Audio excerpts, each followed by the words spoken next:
Vous avez toujours voulu investir dans l'immobilier, mais vous trouvez ça inaccessible? Avec Realty, il est possible de générer des revenus récurrents en quelques clics en investissant dans l'immobilier fractionné aux États-Unis. Vous recevez vos loyers toutes les semaines. Le plus avec Realty, c'est que vous n'avez pas à vous occuper de la gestion d'un bien immobilier. Ce spot vous est présenté en collaboration commerciale avec Realty. France, KuCoin a été discrètement ajouté à la liste noire de l'Autorité des marchés financiers, AMF. L'Autorité des marchés financiers, AMF, semble s'intéresser au secteur des crypto-monnaies depuis le début du mois. Après avoir publié un rappel concernant BitGay, elle a ajouté la plateforme d'échange KuCoin sur sa liste noire. Qu'en pensez ?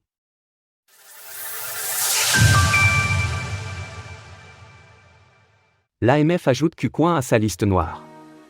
En début de mois, l'AMF avait publié un rappel concernant BitGay et rappelé aux utilisateurs que la plateforme était sur sa liste noire.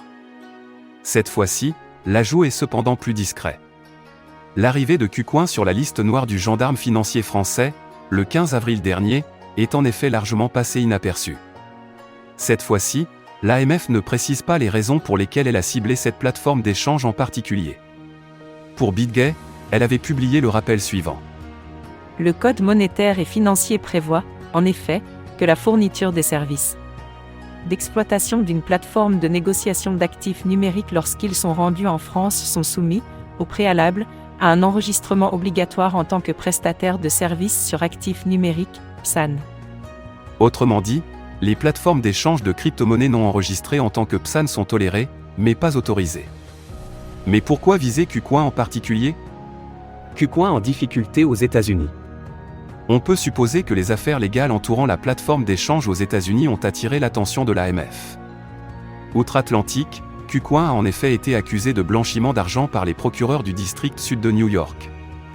Selon ces derniers, la plateforme aurait été utilisée pour faire transiter plus de 9 milliards de dollars de fonds d'origine illicite. On rappelle aussi qu'en décembre dernier, KuCoin avait dû s'acquitter d'une amende de 22 millions de dollars, et avait dû promettre de cesser de proposer ses services dans l'État de New York. L'ajout sur la liste noire de l'AMF, qui intervient une quinzaine de jours après la mise en examen des fondateurs de la plateforme, semble donc lié à ces affaires. Cela montre aussi que le régulateur français est vigilant en ce moment. Doit-on alors s'attendre à de nouveaux ajouts sur sa liste ? Les semaines et mois à venir nous le diront. Source, AMF. Image, Albert Bergonzo via Wikimedia Commons, CCBY-SA. Retrouvez toutes les actualités crypto sur le site cryptost.fr.